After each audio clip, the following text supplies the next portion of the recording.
Buckle up for a gonzo ride through the CIA's operation. Midnight climax, a tale so batshit it could only be cooked up in the fevered brains of Cold War spooks. Picture this.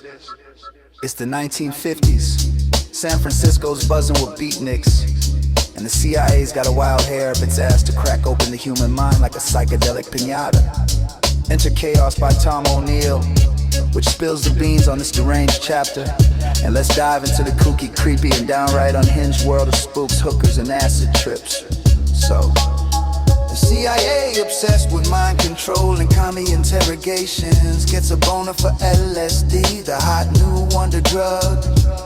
They're thinking, what if we dose people without them knowing and watch them lose their marbles?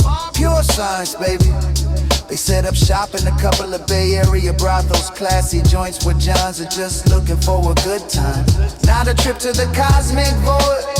The agency's got this mad scientist vibe with a dude named George Hunter White, a narcotics cop turned CIA operative who's basically a cartoon villain with a badge and a fedora. He's running the show, and it's nuts. Here's the setup. The CIA rents these bordellos, wires them up like a perverse Big Brother house, and installs two-way mirrors behind the glass. White and his goon squad sip martinis, puff cigars, and scribble notes like they're at a deranged psychology lecture.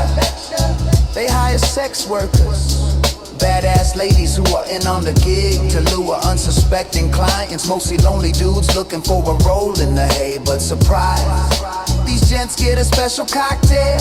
The drink spiked with enough LSD to make a rhinoceros see. God, the women are told to keep things spicy, maybe nudge the guys in to spill a secret. So just acting like total weirdos while the CIA's peeping Tom, soak it all in. Imagine the scene. Some poor schmuck, maybe a traveling salesman named Bob, thinks he's about to have a sexy night. He's sipping his bourbon, flirting with a dame in a red dress when, bam, the walls start breathing, his hands turn into lobsters. And he's confessing to stealing paper clips from the office or crying about his childhood dog. Behind the mirror, White's like, fascinating. Note the subject's existential meltdown at 22:47. The sex workers, meanwhile, are trying not to crack up his bob. Tries to seduce a lamp or pledges allegiance to a potted plant. It's half science experiment, half Looney Tunes episode. The CIA's excuse, they're studying behavior under influence to crack Soviet spies or some such nonsense. But let's be real, this is a bunch of suits getting their kicks, watching acid-fueled chaos unfold. They're not just collecting data, they're throwing a perverse party with taxpayer dollars. The Johns have no clue they're guinea pigs, zero consent, just a face melting trip, and maybe a vague memory of debating philosophy with the ceiling fan. The sex workers, for their part, are playing along, but you know they're thinking these spooks are weirdos.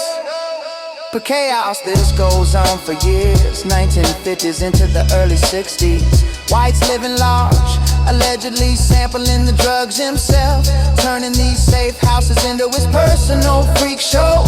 The CIA's files, later declassified, show they didn't learn much beyond LSD makes people act nuts. Shocker. But the operation's a gold mine for O'Neill's book, tying into the broader MK Ultra program, and even brushing up against the Manson family's orbit, hinting at how the psychedelic meddling might have fueled the era's madness. In the end, Operation Midnight Climax is peak Cold War lunacy, a cocktail of paranoia, power, and psychedelic shaken, not stirred. It's the CIA playing mad scientists with real lives, turning brothels into fun houses of the mind. So next time you're in San Francisco, raise a glass to Bob and his lobster hands. Unwitting pioneers in the weirdest government-funded acid trip ever.